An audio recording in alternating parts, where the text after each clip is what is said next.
भाजपार वरिष्ठ नेता तथा पूर्वतन उप प्रधानमंत्री लाल कृष्ण आडवाणी दिल्लीर घरोई हॉस्पिटल रे भर्ती होइचंती। तांको स्वास्थ्य अवस्था खराब जोगु हॉस्पिटल रे एडमिट होइचंती। तांको अवस्था एबे स्थिर रहिछि। 96 वर्षीय भाजपा नेतांको डाक्टर तदारख करुछंती। गत मासरे तांको स्वास्थ्य अवस्था खराब हेबारु एम्स हॉस्पिटल रे भर्ती करा जायथिला। आडवाणी स्वास्थ्य खराब हेबारु तांको दिल्ली एम्स रे भर्ती करा जायथिला। वयसधिक स्वास्थ्य समस्या कारणरू तांको हॉस्पिटल रे भर्ती करा जायथिबा तांको परिवार पक्षरु कहा जायथिला। ता परदिन तांको हॉस्पिटल रु डिस्चार्ज करि दिया जायथिला। आडवाणी दीर्घ दिन हेला वयसधिक स्वास्थ्य समस्या देई गति करूछंती। सेथि पई तांको घरे नियमित भावे चेकअप करा जाउछि।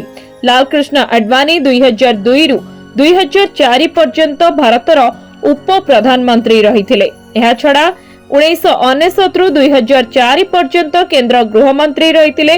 चलित वर्ष मार्च रे राष्ट्रपति द्रौपदी मुर्मू आडवाणी को भारत रत्न सम्मान रे सम्मानित करिथिले।